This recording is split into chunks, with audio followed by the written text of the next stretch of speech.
naman mabigyan tayo ng update sa sitwasyon sa ilang mga lugar sa Bataan, makakapanayam natin si 1st District Representative Tony Roman.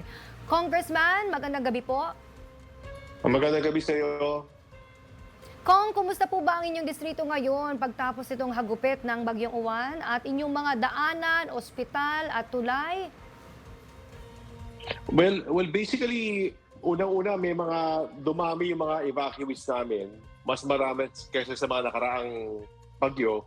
I guess dahil sa they evacuated parang to prevent, and yung harm to life and property, no? So mas dumami as a preventive measure. Yung napansin ko, yung pinsala parang structural. Nakita ko kung sa highway, nakita ko yung mga poste, tinamaan yung mga poste, so medyo naka-leaning in one direction. Ang balita ko, may mga bahay na nagiba dahil dyan. So yun ang primarily yung damage na nakita ko. At dahil dyan, patuloy yung repair na ginagawa ng aming electric cooperative. Dahilan kung bakit maraming power outages din. Kong, nabanggit nyo nga ito, maraming nag-preemptive evacuation. Ano-ano na ba yung mga tulong na naipamahagi? At nakarating naman po ba itong mga tulong na to given na may mga posted na din na nagsitumbahan at naapektuhan ang ilang kalsada? Kasalukuyan patuloy yung rollout namin.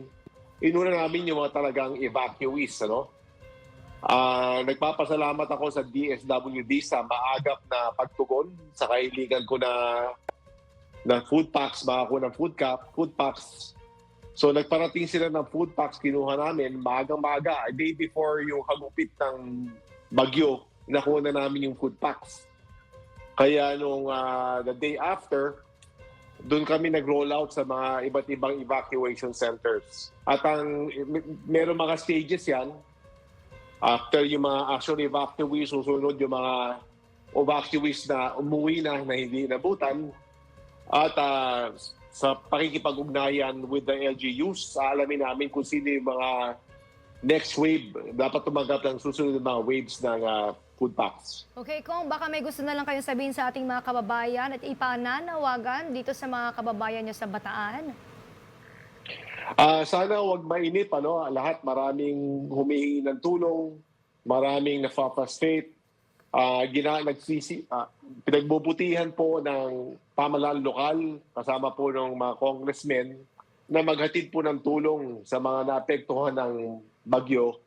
So, konting tiis lang, ginagawa po namin sa paraan na reasonable. Ang daing na marami, sana all, ay hindi naman po talaga malalahat yan dahil talagang napakarami po ang mga tao.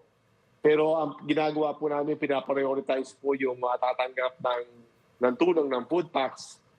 At sa mga susunod na araw, I'm sure, mas malalaman po natin yung pinsala na dulot ng bagyo.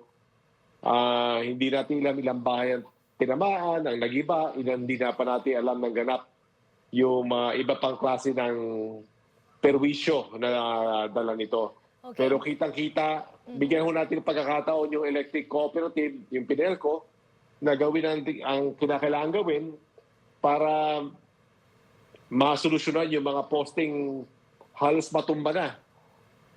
Yes, thank you po. Maraming salamat, Congressman Tony Roman, ang ating Bataang 1st District Representative. Salamat po at magandang gabi. Maraming salamat.